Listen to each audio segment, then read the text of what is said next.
Hola, bienvenidos al cuarto video sobre pintura al óleo, mostrando cómo trabajé esta imagen que tengo aquí de fondo.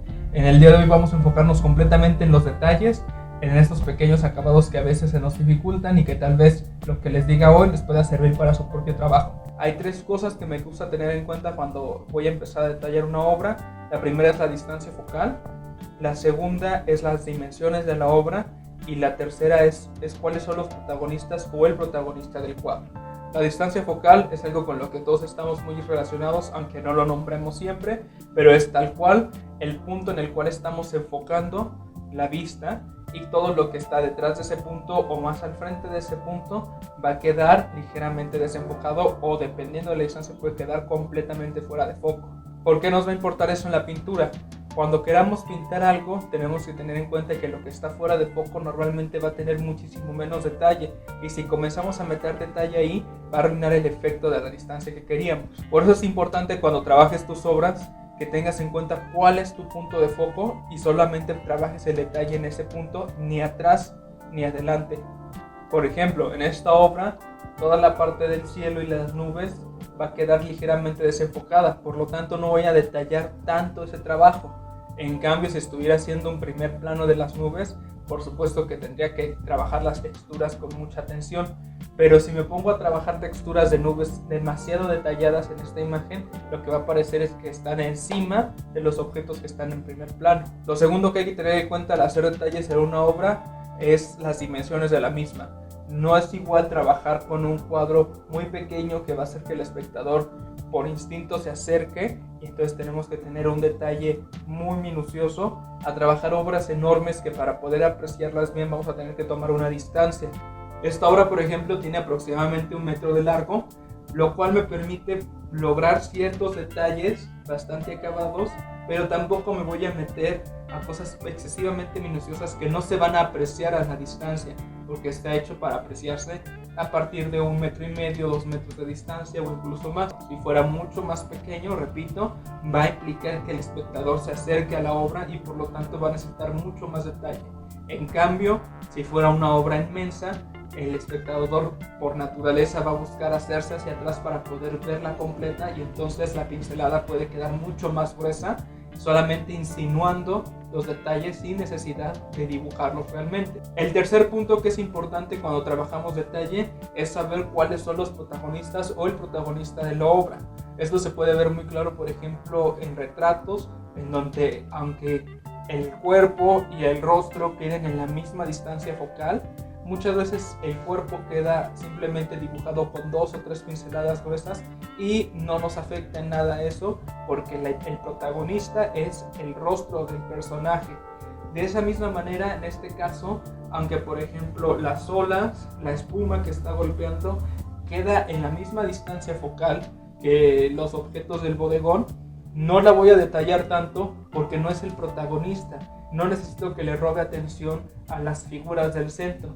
También, por ejemplo, el pescado pasa lo mismo. El pez vela no va a estar tan detallado porque al ser ya tan grande, al ponerle menos detalle, dejo que tengan más protagonismo las piezas frontales, como la iguana, la copa o las conchas, que sí tienen un detalle un poco más minucioso. Así que antes de comenzar a trabajar detalles en tu obra, ten en cuenta esos 3 puntos: la distancia focal, las dimensiones y los protagonistas de tu trabajo. Vamos a hablar primero un poquito sobre las pinceladas del fondo. Como vimos en el primer video y segundo, casi no trabajé las nubes y lo dejé para las últimas veladuras. Aquí pueden ver cómo simplemente apliqué un poquito de blanco por encima con pinceladas muy desordenadas para generar la sensación de vaporosidad que tienen las nubes. Dejé que los colores se encimaran un poco unos sobre los otros para que no se generaran contornos rígidos y bien definidos, sino que más bien hubiera ese dinamismo que hay en un objeto completamente hecho de vapor como son las nubes. También es importante marcar que aunque hay blanco en las nubes, no es un blanco puro. Si yo utilizara un blanco puro, estas nubes del fondo parecería que están aquí al frente, estarían muy pegadas. En cambio, como están a la distancia, la atmósfera las va a contaminar del color azul que tiene. Por lo tanto, todo el blanco que hay en las nubes del fondo tiene azul en pequeñas cantidades, incluso las partes más brillantes tienen azul. Tengan en cuenta eso cuando trabajen elementos que están a la distancia, siempre dejar que el color de la atmósfera tinte un poco los colores del objeto original, si no va a parecer que está pegado a ustedes y se va a perder la sensación de distancia. La iguana es uno de los motivos más detallados en la obra. Quiero que le pongamos atención porque en realidad es muy sencillo, sin embargo es un poco minucioso trabajar este tipo de escamas.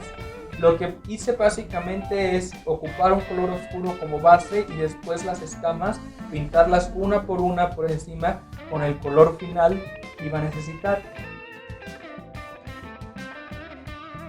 Después las escamas, que son mucho más grandes, las trabajé con detalle porque por tener esas dimensiones tienen su propia sombra y su propia luz. Incluso hay que detallar a veces las líneas de los bordes para dejar que se note la tridimensionalidad de la escama.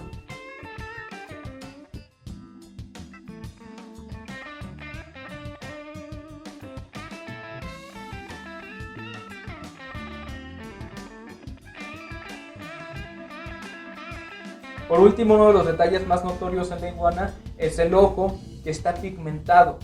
Esto es muy fácil de hacer cuando trabajas diferentes veladuras. En este caso, primero trabajé los detalles del ojo, todas las texturas que tiene, y después coloqué una pequeña capa de naranja cuando ya la pintura había secado. Esto me permite que exista esa diversidad de tonalidades sin tener que pintar minuciosamente todas esas pequeñas cavidades con diferentes colores, y hace también que el ojo se vea más uniforme a si lo hubiera pintado con pequeñas pinceladas. En un caso como este, una pequeña veladura de color puede ahorrarnos muchas horas de trabajo, haciendo primero la textura que va a ir de base y después dejando que la veladura superficial coloree esas texturas. A partir de este punto, lamentablemente perdí mucho del material que había grabado sobre los detalles de la obra, pero lo voy a mostrar en digital, lo cual nos va a permitir ampliarlo muchísimo y verlo más a detalle, y también voy a hacer tomas del cuadro de cerca para que puedan notar cómo es que la pincelada está puesta. Creo que va a valer mucho la pena que lo veamos de esta manera, aunque la grabación original del cuadro se haya perdido. Vamos a ver también un poco del detalle del Huachinanco, especialmente del ojo. Para crear un ojo como el que se ve aquí es muy sencillo.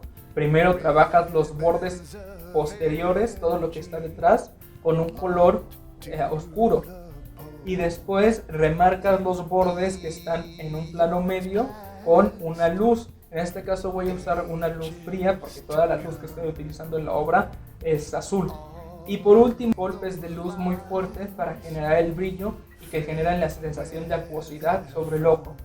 Es una forma muy sencilla de delimitar correctamente la forma del ojo del pez.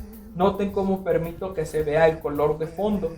Eso puesto en el óleo va a permitir que se vean los colores del Huachinanco que hay detrás y genera la transparencia natural que tienen los ojos de los peces. Otro objeto que dejamos sin atención en los videos anteriores fue la concha. Quiero que veamos en este caso la diferencia entre la sombra proyectada y la sombra propia. La sombra propia es aquella que los objetos tienen por sus dimensiones tridimensionales. En cambio, las sombras proyectadas son las que otros objetos están dejando impresas por que tienen la luz antes de que pueda llegar. En este caso, la concha está proyectando su sombra dentro de sí misma.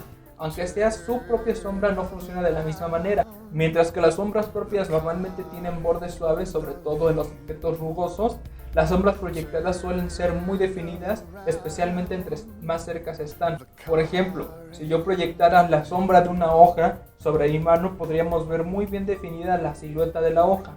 En cambio, si esta hoja está muy lejos de mí, se va a ver simplemente como una mancha oscura la sombra que proyecta. En este caso, como lo que está proyectando sombra es la propia ala de la concha, voy a dejarla muy definida y va a ser muy diferente al resto de las sombras que hay alrededor, al punto de que casi se crea una línea recta por la sombra proyectada. El trabajo de la copa fue una de las partes que más me divirtió en esta obra porque es bastante detallado. Vamos a ver cómo funciona y tratar de quitarnos el miedo a trabajar con la refracción de la luz. Lo primero es entender de qué está rellena la copa. En este caso son camarones con hielo, que en un video anterior ya vimos un poco cómo funcionaban los colores de estos dos elementos juntos. Lo siguiente es que entendamos cómo trabaja la superficie de la copa. Podemos ver que está compuesta por pequeñas figuras adiamantadas que reflejan la luz de diferente manera. En este caso, como toda mi luz viene desde el ángulo superior derecho de la obra, la cara más iluminada va a ser también la cara superior derecha y la más oscura va a ser la inversa. Teniendo estas dos cosas en cuenta, qué es lo que está dentro del objeto y cómo se comporta la superficie del objeto, lo más fácil que podríamos pensar es que hay que superponerlos y se genera el efecto de transparencia. Esto podría funcionar si nuestro objeto tuviera un índice de refracción que nos permitiera que la luz atravesara completamente recto. Sin embargo, no es así. ¿Qué es la refracción? La refracción es cómo la luz se comporta dentro de los objetos y es desviada en otras direcciones, comportándose de una manera poco intuitiva para nuestra visión comúnmente. En este caso, la cara diamantada va a generar que cada espacio refleje una parte diferente de la figura, mientras que podríamos suponer que, por ejemplo, usando esta esfera, se podría ver la esfera a través del cristal. En realidad lo que estamos viendo son fragmentos diferentes de la esfera desde diferentes puntos de vista. En cierta manera estos cristales generan una visión cubista de las cosas porque toman diferentes fragmentos y hacen que los veas todos completamente de frente. Si quieres hacer el trabajo completamente exacto, lo más fácil va a ser que tengas una referencia fotográfica. En cambio, si como fue el caso en esta vez, no hay una referencia fotográfica para hacerlo, lo más fácil es dejarte llevar por la intuición. Entendiendo lo más básico de cómo funciona la refracción, puedes saber que tienes que jugar con los colores del contenido que hay adentro y colocarlos en diferentes posiciones dentro de las caras. Una vez que ya tienes eso, puedes oscurecerlos y sombrearlos dependiendo de dónde está tu luz principal. Y sobre de eso, lo último que trabajas son los detalles de luz. Así como vimos en los videos anteriores que la oclusión ambiental va a generar que las aristas de los objetos se oscurezcan por el contacto que hay, en muchos objetos como el cristal, esto funciona justo al opuesto. Las aristas quedan mucho más iluminadas porque la refracción de la luz desvía la luz hacia esos puntos, haciendo que los bordes brillen con mucha claridad. Por eso es que las aristas de los diamantes es lo que se ve más claro en la copa, a excepción de los golpes de luz más fuerte que nos están marcando la tridimensionalidad del objeto. Estos últimos golpes de luz son puestos hasta el final por encima de todo lo demás. Son pequeños toquecillos que nos permiten generar la sensación de un brillo mucho más nítido y más exacto. A diferencia de otras texturas donde dejamos que la rugosidad nos abra la pincelada y nos marque una textura porosa o nos marque una textura escaldada, en este caso una pincelada un poco más recta nos permite entender que ese cristal está listo y por lo tanto refleja la luz de una forma más directa. En el caso del coco, algo que es importante observar es como si dejamos la superficie completamente lisa, aunque realmente sí se puede entender que es un coco, se vería sumamente plástico y artificial. Una de las cosas que toman más tiempo entender correctamente cuando queremos dibujar o pintar un objeto de la realidad es entender que siempre tiene fallas, siempre tiene pequeños errores o pequeñas hendiduras que le van a dar una autenticidad y un estado único a diferencia de los demás. En este caso, en el coco, hice pequeñas hendiduras que es muy común ver en los cocos cuando caen de las palmeras, se golpean, a veces los arrastra el mar y que son muy fáciles de hacer en realidad. Solamente colocamos el color de base, delimitamos los bordes con un poco de brillo y colocamos sombra al punto opuesto. Repite este proceso con diferentes formas y diferentes patrones y vas a encontrar que la textura se enriquece muchísimo y deja de verse como una figura plana y se ve como algo mucho más cercano a la realidad. Esto en realidad está aplicado en todos los demás objetos, pero en el coco es donde se ve mucho más fácil. Úsalo en tu trabajo, no dejes que las superficies queden siempre perfectas y completamente pulidas a menos que esa sea tu intención, pero si lo que quieres es captar algo real, nota esos pequeños detalles que hay de desgaste y envejecimiento de los objetos y te pueden ayudar mucho a dejar una textura mucho más auténtica. Uno de los últimos detalles que trabajé en la obra fue el efecto de la humedad en la arena generada por el agua. Es un efecto muy sencillo, simplemente hay que oscurecer la zona donde se humedeció y perfilar los límites con un color mucho más brillante. Este efecto les puede servir si quieren generar gotas de agua o charcos de agua pequeños en alguna superficie, y es realmente sencillo de hacer. Con eso vamos a concluir los 4 videos sobre este trabajo. Como puedes ver, desde el primer boceto hasta la obra final pudimos observar muchos cambios y pudimos notar cómo fueron avanzando las texturas y los colores a través de diferentes veladuras y diferentes efectos.